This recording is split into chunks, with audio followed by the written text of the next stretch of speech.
სრულიად საქართველოს კათოლიკოს პატრიარქს, მცხეთა თბილისის მთავარეპისკოპოსს და ბიჭვინთისა და ცხომ-აფხაზეთის მიტროპოლიტს, უწმინდესსა და უნეტარეს სილია მეორეს, ანსამბლ ლილეს წევრები ეწვევნენ. შეხვედრა საპატრიარქო რეზიდენციაში თბილ გარემოში წარიმართა. როგორც ცნობილია, ესპანეთში გამართულ ხელოვნების პრესტიჟულ ფესტივალზე ქართულმა შემადგენლობამ გრან-პრი დაიმსახურა და სამშობლოში გამარჯვებული დაბრუნდა.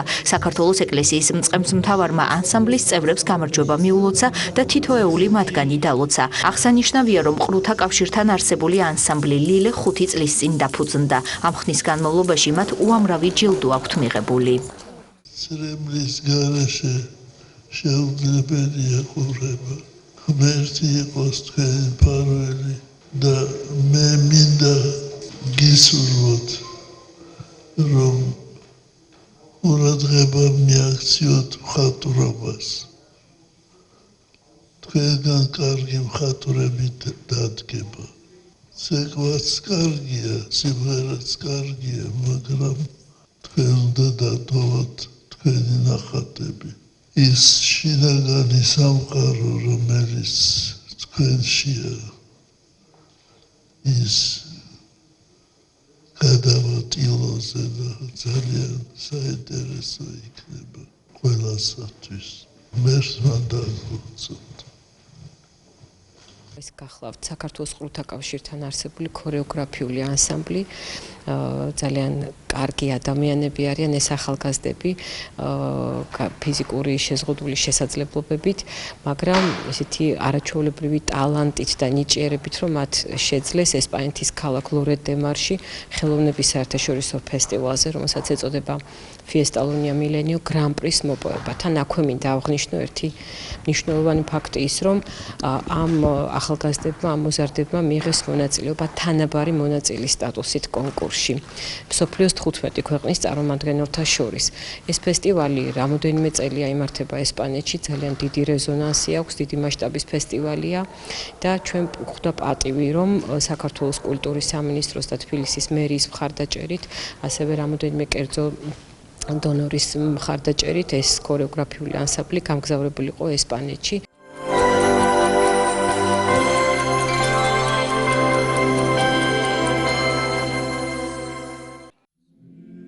საქართველოს მართლმადიდებელი ეკლესია 12 ოქტომბერს ღირსი ონოფრე გარეჯელის ხსენების დღეს აღნიშნავს.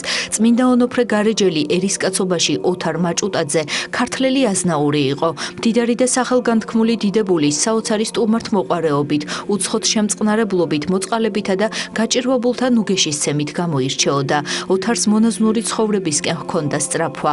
აზნაურის შესამოსელის ქვეშ ძაძა ეცვა და გამუდმებით ევედრებოდა უფალს მიემადლებინა მისთვის მონაზვნური ცხოვრების ძალა. ერთხელ წმინდანმა თავის მეუღლეს გაუმხილა, რომ სურდა საერო ცხოვრებასა და მიწიერ ყოფაზე უარის თქმა და შენდობა და კურთხევას თხოვა მეუღლეს. კეთილმორწმუნე ქალმა არ დააბრკოლა ის. ოთარი ორ უფროს ვაჟიშვილთან ერთად ჩავიდა თბილისში. შვილები დალოცა და არიგა და გამოეთხოვა. შვილებთან განშორების შემდეგ ოთარმა მიაშურა გარეჯის მონასტერს, რომლის არქიმანდრიტიც იყო ღვთისმოშიში გერმანე. წინამძღვარმა სიხარულით მიიღო მოსული და ძმათა კრებულს გააცნო. მცირე ხნის შემდეგ გერმანემ მონაზვნად აღკვეცა ოთარი და უწოდა მას ონოფრე. ნეტარი ონოფრე მშვიდი, მდაბალი, მორჩილი და დაუცხრომელი მოღვაწე იყო. იგი ღამის მყუდროებაში ლოცულობდა. ცისკრის შემდგომ ხევში ჩადიოდა, სადაც არანაირი ხმაური არ აღწევდა და იქ აგრძელებდა ფსალმუნების კითხვას. საზრდელს ისიც მხოლოდ წყალსა და პურს მწუხრის ლოცვის შემდეგ იღებდა. ერთხელ დავით გარეჯის მონასტერს ლეკები შემოესივნენ. მოაოხრეს წმინდა ადგილი და სასულიერო პირები ტყვეთად წაიყვანეს. ღვთის განგებულებით ბერები გაათავისუფლეს და მონასტერში დააბრუნეს. ლეკთა შემოსევებისგან მონასტერი ძალზე გაღარიბდა. ერთხელ არქიმანდრიტმა მოუწოდა ღირს ონოფრეს, რომ დაეტოვებინა მონასტერი და ქართლში მოწყალების საძიებოდ წასულიყო. ღირს ონოფრეს ეძნელებოდა მონასტრის დატოვება, მაგრამ წინამძღვრის ბრძანებას დაემორჩილა და ერთ დროს ქართლის უპირველესმა აზნაურმა წყალობის სათხოვნელად კარდაკარ სიარული დაიწყო. ცხინვალს მიახლოებული ღირსი მამის ყურად ყურადღება მიიპყრო, რომ შფოთვარე ბრბომ. ეშმა კი ერთ ჭაბუკს დაუფლებოდა და ურიებთან მიჰყავდათ, რომ მიზეზი შეეტყოთ. ღირსმა ონოფრემ ლმობიერად უთხრა შეკრებილებს, რომ ბიჭი მასთან მიეყვანათ. ავადმყოფის დედა ფეხებში ჩაუვარდა წმინდანს და შემწეობას თხოვა. ონოფრემ წამოაყენა დედაკაცი და ანუგეშა. წმინდანმა წყალში გაურია წმინდა დავით გარეჯელის საფლავიდან აღებული მიწა. ბოროტისაგან გვემულ ჭაბუკს დაალევინა და ავადმყოფიც განიკურნა. ერთხელ მონასტერში მივიდა ვიღაცა არაბი, რომელსაც ცალითვალით აზიანებული ჰქონდა და რადგან არაბული ენა ონოფრეს გარდა არავინ იცოდა, მას გამოელაპარაკა. ღირსმა ონოფრემ წმინდა დავით გარეჯელის წყაროს წყლით მობანა მას სნეული თვალი. 2 დღის შემდეგ მონასტერში მიბრუნებულმა განკურნებულმა არაბმა უფალს და ღირს ონოფრეს მადლობა შესწირა. წმინდანს დიდი სქემით შემოსვა სურდა. მონასტრის არქიმანდრიტი ყოყმანობდა, მაგრამ 30 დღიანი ლოცვისა და მარხვის შემდეგ უფალმა მას გამოუცხადა, რომ ონოფრე მზად იყო ამისათვის. სქემით შემოსვის შემდეგ ღირსმა ონოფრემ მდუმარების ღვაწლი იტვირთა. დღენიადაგ ფსალმუნებს კითხულობდა და დაგლეჯილ ჭილობზე ეძინა. შიშველ ტანზე რკინის ჯაჭვი ემოსა. სენაკიდან მხოლოდ წირვა ლოცვის დროს გამოდიოდა. ბოლოს ნეტარი ონოფრე ისე დასნეულდა, რომ ფეხზე დგომა არ შეეძლო. ძმები ევედრებოდნენ მას საწოლში ჩაწოლილიყო და თავი სასთუმელზე დაედო. მაშინ ნეტარმა პირველად ამოიღო ხმა და თქვა, რომ აღთქმა ჰქონდა დადებული მისი აღსასრული სწორედ ამ ჭილობზე ყოფილიყო. ღირსი ონოფრე მადლიერებით ითმენდა სნეულებას, ხელიდან ფსკვნილს არ იშორებდა და განუწყვეტლი ვიმეორებდა იესოს ლოცვას. ღირსმა ონოფრემ წინასწარ იგრძნო სიკვდილის მოახლოება. თავის მოძღვარს მაქსიმეს მოუწოდა და ზიარება ითხოვა. წმინდა ზიარების მიღების შემდეგ ონოფრემ გონება დაკარგა. არქიმანდრიტის ლოცვა კურთხევით ძმებმა სულის გასulis ლოცვის კითხვა დაიწყეს. წმინდანი ნათლისღების დღესასწაულზე ლიტურგიის შემდეგ აღესრულა. ღირსი ონოფრეს ნეშტი წმინდა დავით გარეჯელის საფლავის სამხრეთით საკურთხევლის სარკმელთან დაკრძალეს.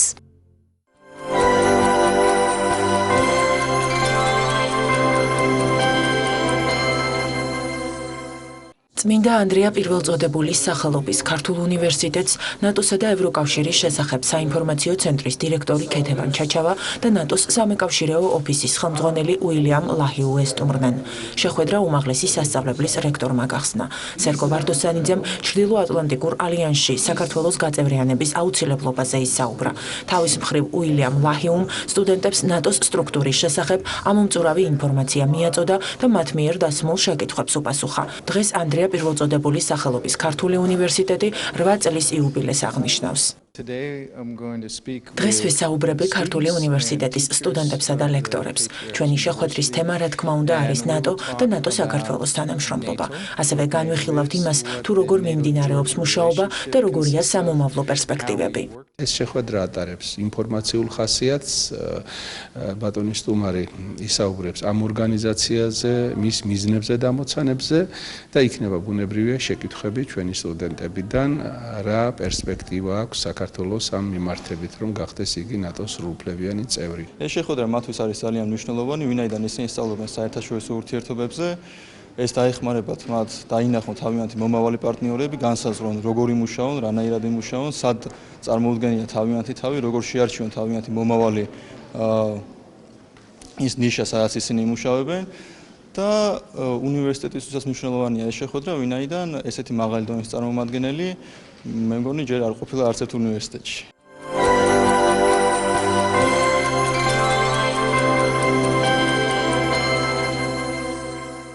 სამხრეთ კავკასიაში პროფესიული განათლების განვითარების თემაზე რეგიონული დუალური პროფესიული განათლების კონფერენცია ტარდება. შეხვედრის ფარგლებში გერმანელმა და ადგილობრივმა ექსპერტებმა აღნიშნულ საკითხზე იმსჯელეს და ერთმანეთს ამ მიმართულებით დაგროვილი გამოცდილება გაუზიარეს.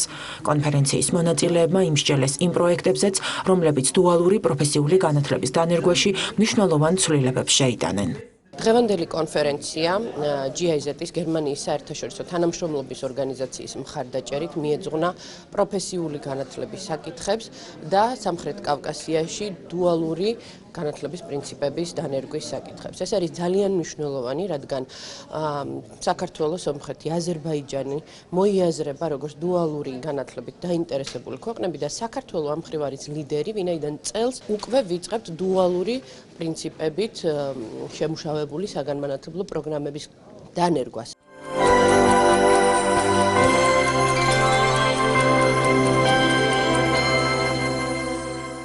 გარემოსა და ბუნებრივი რესურსების დაცვის მინისტრი გეგლა აგულაშვილი ძველი თბილისის ერთ-ერთ ისტორიულ უბანში, ლეხვთახევში, მოძრავი ექსპრეს ლაბორატორიის სამუშაო პროცესს გაეცნო.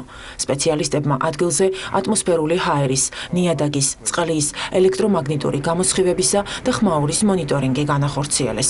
ჩატარებული სამუშაოების შედეგად გარკვეული კვლევის შედეგებიც განისაზღვრა.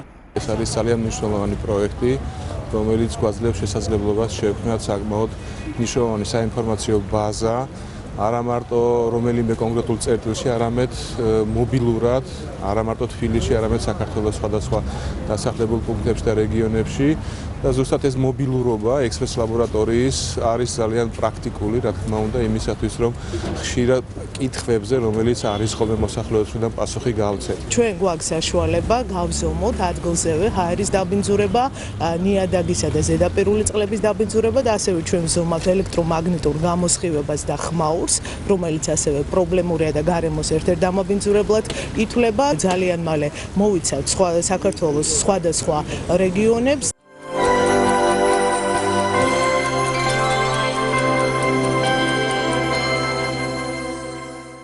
რაჭა-ლეჩხუმში რთველი იწყება. რეგიონში რთველის საკოორდინაციო შტაბი სოფლის მეურნეობის მინისტრმა გახსნა. უწყების ხელმძღვანელი ამბროლაურის მუნიციპალიტეტის სოფელ საკეციაში ყურძნის კრეფის პროცესსაც დაესწრო. ლევან დავითაშვილი იმყოფებოდა სოფელ ბუგეულში, ყურძნის გადამამუშავებელ ქარხანაში, სადაც მევენახეებს გაესაუბრა და ყურძნის მიღებისა და გადამუშავების პროცესს გაეცნო.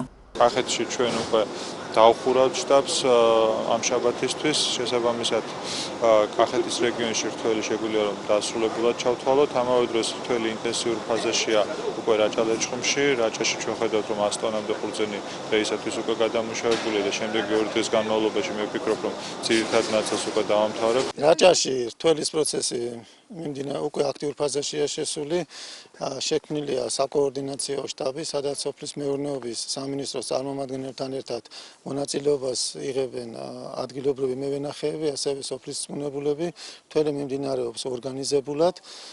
მოთხოვნა საკმაოდ მაღალია. წლევანდელი წელი შეიძლება ასე ითქვას, რომ დაიწყო აქტიურად. ეს ყველაფერი გამოისახება მაშინ, რომ არავითარი რიგი, არავითარი მოცდენა, რაც ეს კმაყოფილებას იწვევს გლეხობისაგან.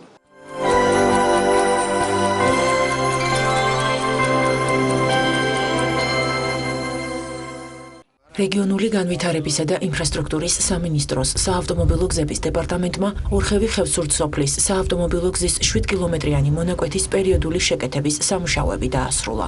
აღნიშნული მონაკვეთი ამორტიზებული იყო და ვერ უზრუნველყოფდა ავტოტრანსპორტის უსაფრთხო და კომფორტულ გადაადგილებას. პერიოდული შეკეთების პროექტის ფარგლებში მთლიანად აღდგა ასფალტ-ბეტონის საფარი და ხელოვნური ნაგებობების შეკეთდა. საავტომობილო გზების დეპარტამენტის დაკვეთით დასრულდა სასადილო ორხევი ხევსურთ სოფლის საავტომობილო გზის 7 კილომეტრიანი მონაკვეთის პერიოდული შეკეთების სამუშაოები. აღნიშნული პროექტის ფარგლებში მთლიანად აღსდგა ასფალტო-ბეტონის საფარი და შეკეთდა ხელოვნური ნაგებობები. აღნიშნული პროექტი დაფინანსდა სახელმწიფო ბიუჯეტით და მის მიღებულებამ შეადგინა 1,980,000 ლარი.